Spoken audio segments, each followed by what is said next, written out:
Varicose veins కి సరైన చికిత్స కోసం సంప్రదించండి ఎవిస్ హాస్పిటల్.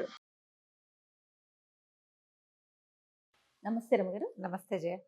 రమగారు, ఉదయం లేవగానే చేయాల్సిన పనులంటే ఏముంటాయండి? బోల్డు చాలానా?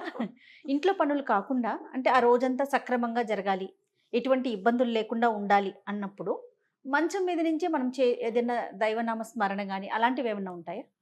మామూలుగా పొద్దున్నే చెప్తారు జయ, అరిచేతుల్లో శ్రీరామ రాసుకోండి, అరిచేతులు చూసుకోండి, పొద్దున్నే అద్దాలు అవి చూడబోకండి, మన చేతులు చూసుకుని లేస్తే మంచిది అని మామూలుగా చెప్తారు. కరాగ్రే వసతే లక్ష్మి, కరమధ్యే సరస్వతి, కరమూలేతు గోవింద, ప్రభాతే కరదర్శనం అని. లేవగానే చేతులు చూసుకోవాలి. ఎలాగంటే మనం రాత్రంతా పడుకుంటాం, లేవగానే చేతులు ఇలా రబ్ చేసి ఒకసారి మొహం అద్దుకుని, అంటే మనం వెచ్చ చేసుకోవటం, తర్వాత చేతులు చూసి లేస్తే మంచిది అని చెప్తారు.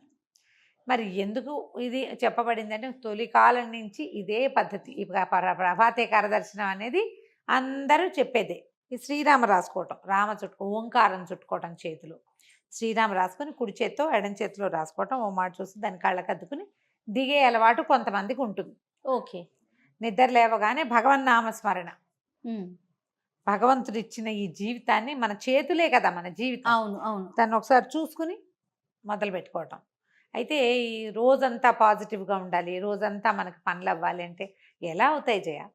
చెప్పు. జీవితం పడుగు పేక అన్నారు కదా. ఒక నిలువుదారం ఉంటే ఒక అడ్డదారం ఉంటుంది ఖచ్చితంగా. ఒక వస్త్రం తయారవ్వాలంటే కొన్ని నిలువుదారాలు కొన్ని అడ్డదారాలు ఇట్లా కలయికి క్లాత్.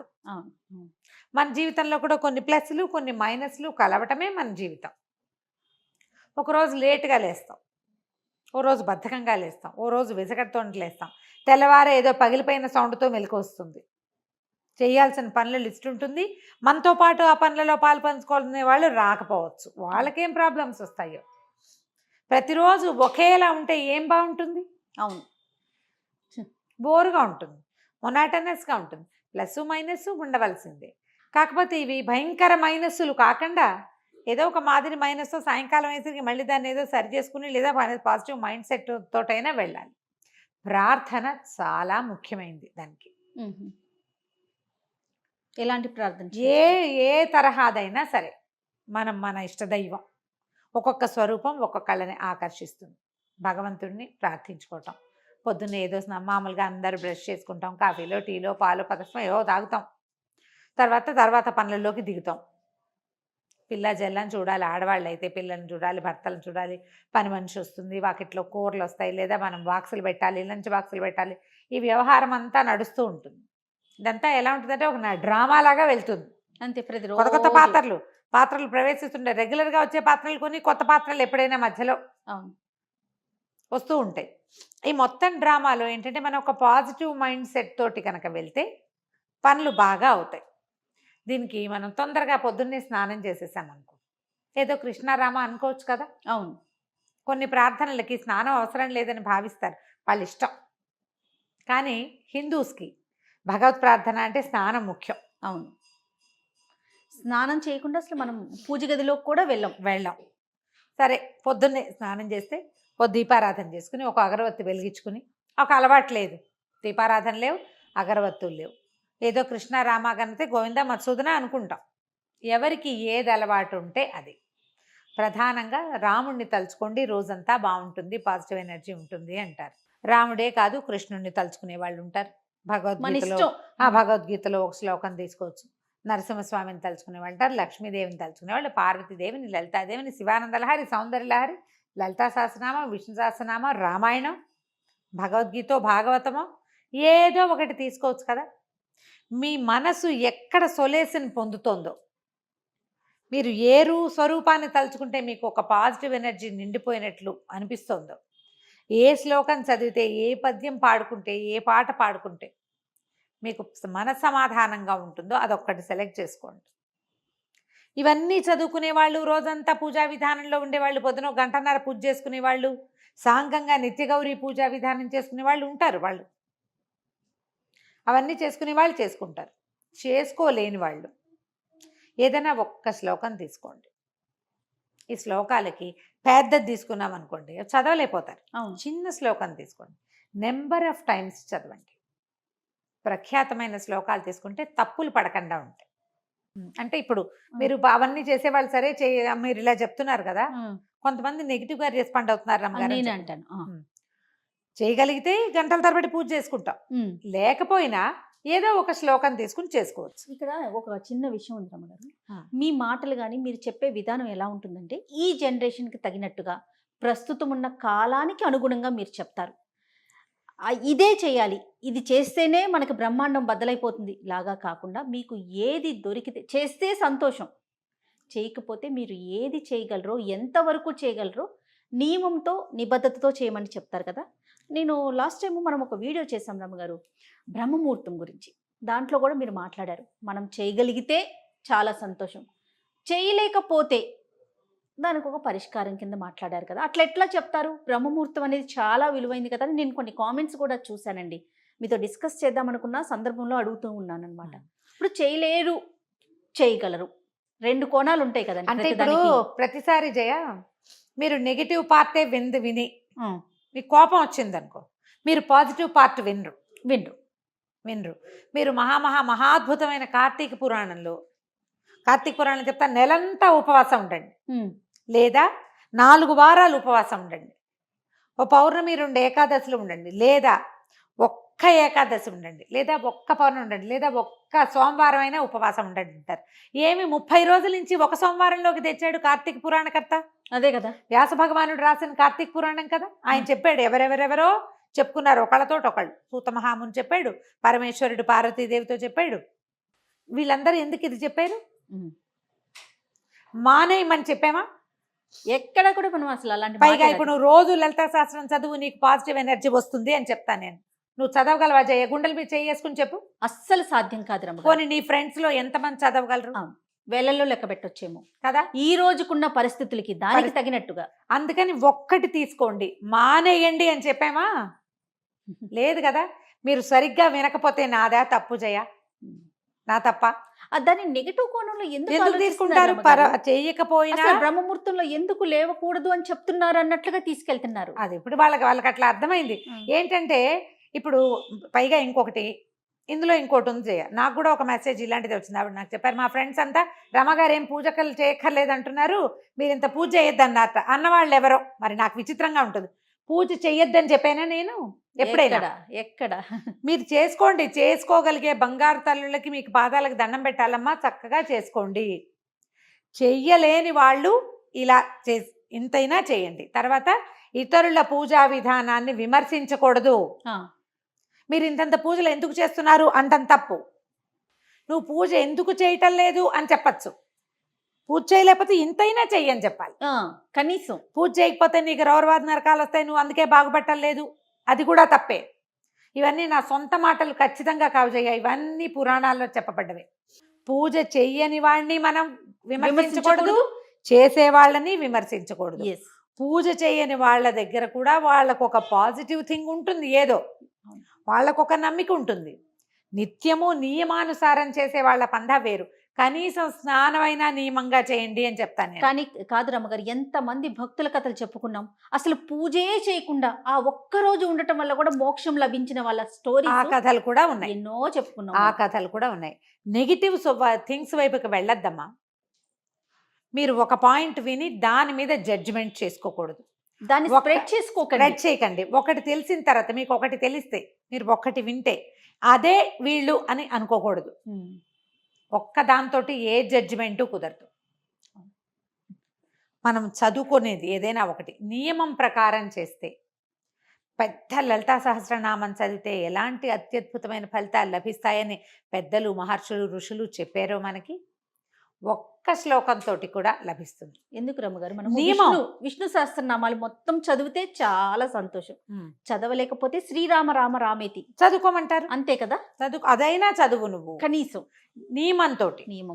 ఈ ఉదయకాలం చేసుకునే వాటికి కూడా నియమం ముఖ్యం. స్నానం చేసి ఒక అగరవత్తి వెలిగించి ఆపదామ భర్తారం చదువుకోండి కనీసం. మీరు రామరక్ష స్తోత్రం మొత్తం చదువుతాము, రామాయణం చదువుతామంటే మీ ఇష్టం, మీ ఓపిక. మీకు సమయం అనుకూలిస్తే మీకు సమయం లేకపోతే, మీకు అవకాశం లేకపోతే మీరు చేసుకోండి. కానీ ఎవరైనా ఇదంతా చదువుకునే వాళ్ళని మాత్రం విమర్శ పనికిరాదు. పూజలు చేయొద్దని మాత్రం నేను చెప్పలేదు. మీరు ఆ పొరపాటు రాంగ్ కన్సెప్షన్స్లో ఉండకండి. ఎస్. నేను చెయ్యొద్దని ఒక్కసారి కూడా చెప్పాల. అంత చేయకండి కాదు, చెయ్యలేదని బాధపడకండి. ఏదో కొంచెమైనా చేయండి, ఏదో ఒకటైనా చేసుకోండి. చిన్న శ్లోకం తీసుకున్నా, శ్రీ లలితా సహస్రనామాల నుంచి ఒక శ్లోకం తీసుకోండి. శ్రీమాతా శ్రీ మహారాజ్ని శ్రీమత్ సింహాసనేశ్వరి చిదగ్నికుండ సంభూత దేవకార్య సముద్యత, ఒక్క శ్లోకం అంతే. అబ్బో నా వల్ల కాదండి. అరుణాం కరుణాతరంగితాక్షీం ధృతపాశాంకుశ పుష్పబాణ చాపాం అణిమాదిభిరావృతాం మయూఖై అహమిత్యేవ విభావయేద్ భవానీం. అమ్మవారిని ఇలా భావిస్తాను.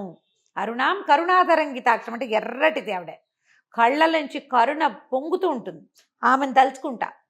ప్రార్థనా శ్లోకమైనా తీసుకోండి, కానీ నియమం తప్పకుండా మీరు ఒక్క శ్లోకాన్ని చేసినా కూడా మీకు అత్యద్భుతమైన పాజిటివ్ ఎనర్జీ వస్తుంది. శ్లోకాలు చదువుకోండి, డజన్ల కొద్ది వీడియోలు చేసాం. అవును. ఒక్క శ్లోకం, సంస్కృత శ్లోకం ఏంటంటే వాటిలో ఆ శబ్దాల్లో ఉన్న పాజిటివ్ ఎనర్జీ అది మీతో పాటు ఉంటుంది. అక్షర దోషం మాత్రం ఉండకూడదు కదా ఉండద్దు. రమ్మగారు? తప్పులు లేకుండా చేసుకుంటే ఏంటంటే ఎనర్జీ ఫుల్ఫిల్డ్గా దొరుకుతుంది మనకి. మీ భావం కరెక్టే, అమ్మవారిని పూజించాలన్న భావం వరకు ఓకే. వాచాదోషం కూడా లేకపోతే ఆ వైబ్రేషన్స్ వల్ల వచ్చే పాజిటివ్ ఎనర్జీ మనతో పూర్తిగా పాటు మనకు ఉంటుంది. వస్తుంది. నేర్చుకోండి, మనకు అవకాశం ఉంది. ఇంటర్నెట్ నిండా ఉన్నాయి చక్కగా. పెద్ద పెద్దవి తీయద్దు, చిన్నవైనా తీసుకోండి. 5 శ్లోకాలు తీసుకోండి, అది మాత్రమైనా చదువుకోవచ్చు కదా. ఆపదామపహర్తారం ద బెస్ట్ జయ, చిన్న శ్లోకం. మీరేం చేస్తారు రమ్మగారు రోజు? రోజువారీ నాకు చాలా ఉన్నాయి కదా జయ, ఏవో రకరకాలు ఉన్నాయి. వాటిలో అవి చదువుకుంటాను. నాకు కనీసం ఒక 25-28 మినిట్స్ నేను చదువుకునేవే సరిపోతాయి.